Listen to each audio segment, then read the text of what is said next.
नमस्कार, सुजिस के special programme हमारे सीएम में आप सभी का स्वागत करती हूँ। मैं हूँ आपके साथ निशा शर्मा। मुख्यमंत्री श्री भजनलाल शर्मा के नेतृत्व में राजस्थान प्रगति के पथ पर अग्रसर है। मुख्यमंत्री श्री शर्मा ने प्रदेश के हर क्षेत्र को विकसित बनाने का प्रण लिया और इसी प्रण को पूरा करने की दिशा में राज्य सरकार प्रदेश में तेजी से कार्य भी कर रही है। मुख्यमंत्री श्री भजनलाल शर्मा के प्रयासों से प्रदेश को वैश्विक पटल पर विशिष्ट पहचान भी मिली है।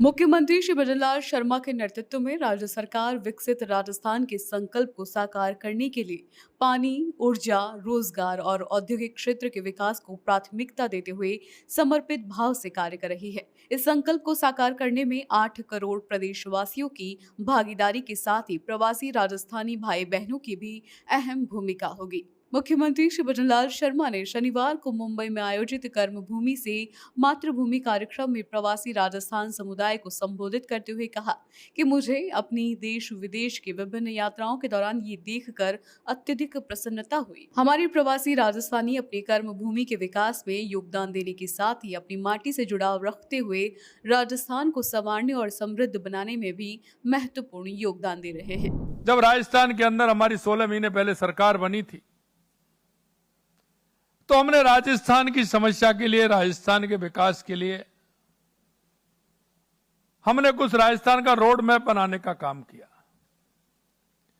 और उस रोड मैप में सबसे पहले जो राजस्थान को आवश्यकता है, हमने उन विषयों को लिया कि राजस्थान को सबसे पहले आवश्यकता किस बात की है। और वो मैं आपको इन बातों को इसलिए कहना चाहता हूं कि आप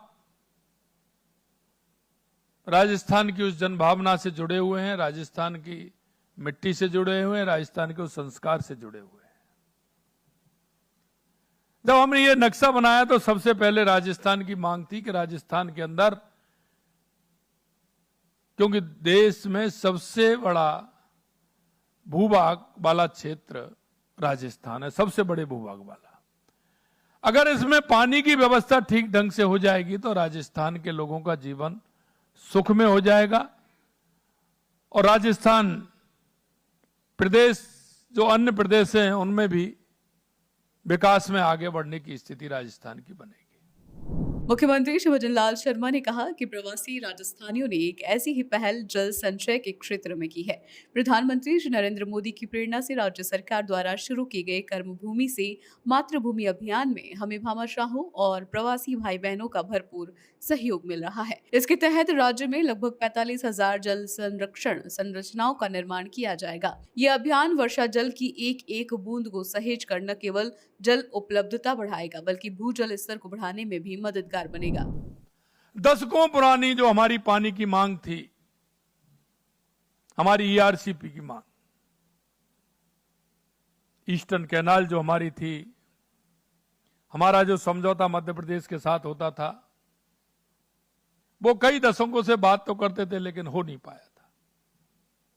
माननीय प्रधानमंत्री जी के नेतृत्व में और माननीय सीआर पाटिल जी के जल शक्ति मंत्रालय के द्वारा आपने जिस तरह से किया, आपने 17 दिसंबर को उसका शिलान्यास करने का काम इतनी बड़ी योजना का आप लोगों ने किया है। मुख्यमंत्री श्री भजनलाल शर्मा ने कहा कि हमारी सरकार ने राजस्थान में पानी की पर्याप्त उपलब्धता के लिए कई कदम उठाए हैं। प्रधानमंत्री श्री नरेंद्र मोदी के मार्गदर्शन में वर्षों से लंबित ईआरसीपी से जुड़ा समझौता कर हमने इसके कार्य भी प्रारंभ कर दिए हैं। इसके साथ ही शेखावटी के लिए महत्वपूर्ण यमुना जल समझौते को आगे बढ़ाकर हमने हरियाणा के साथ मिलकर टास्क फोर्स गठित कर दी है। दूसरी जो राजस्थान की सबसे बड़ी समस्या थी वो शेखावाटी में यमुना के पानी की थी। उसके लिए भी मैं धन्यवाद देना चाहता हूं माननीय प्रधानमंत्री जी को और माननीय सीआर पाटिल जी को। वो काम भी आपने किया, उसकी भी डीपीआर बनना प्रारंभ हो गया है, उसके लिए टास्क फोर्स का गठन हो गया है। वो भी लगभग 2,500-3,000 करोड़ रुपए की योजना से कम नहीं है, वो भी योजना हमारी आने वाली है। मुख्यमंत्री श्री भजनलाल शर्मा ने कहा कि हथिनी कुंड बैराज से आवंटित यमुना जल से चूरू, झुंझुनू एवं सीकर जिलों में पेयजल पहुंचाने के लिए डीपीआर बनाने का कार्य भी प्रारंभ हो चुका है। इसके अतिरिक्त माही बेसिन में जल प्रबंधन के कई काम हाथ में लिए गए हैं। साथ ही नर्मदा के पानी से जालौर, सिरोही और बाड़मेर को और अधिक लाभ मिले, इसके लिए भी हम काम कर रहे हैं। मुख्यमंत्री श्री भजनलाल शर्मा ने कहा कि इन परियोजनाओं के साथ ही राज्य सरकार द्वारा जल स्वावलंबन अभियान 2 के माध्यम से 20,000 गांवों में 5 लाख वाटर हार्वेस्टिंग स्ट्रक्चर बनाए जा रहे हैं। मुख्यमंत्री श्री भजनलाल शर्मा ने कहा कि इन सभी प्रयासों के फलीभूत होने के बाद प्रदेश में पर्याप्त मात्रा में पानी उपलब्ध होगा। मित्रों, ये राजस्थान का जो नक्शा है आपने देखा हो, चाहे हमारा देवास स्कीम हो, जो उदयपुर की अरावली की श्रृंखला है, उससे पानी आधा हमारा हिंद महासागर की तरफ जाता था, आधा हमारा अरब सागर की तरफ जाता था, सिरोही होकर के गुजरात होकर के हमारा निकल जाता था, उसका उपयोग नहीं होता था। हमने उस पानी को भी रोक करके टनल बना करके उसको भी पानी को हमने लिया है। ये माननीय हमारे CR पाटिल जी के सानिध्य में वो काम भी हमारा हुआ है।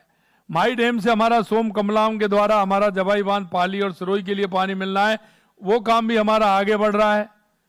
और मैं धन्यवाद इस बात के लिए भी देना चाहूंगा कि जो हमारी सबसे पुरानी योजना है, हमारी इंदिरा गांधी नहर योजना और गंगा नहर, पहले राजस्थान नहर के नाम से जानी थी, उन्होंने किया था कुछ नहीं, लेकिन नाम उसका बदल दिया, राजस्थान नहर का नाम। लेकिन गंगा नहर और राजस्थान नहर जो हमारी आती है, उसके लिए भी 3400 करोड़ रुपए का प्रावधान रखा है, जिससे वो पानी हमारा फलौदी और जैसलमेर और बाड़मेर तक वो पानी पहुंच जाए, उसके लिए भी काम किया है।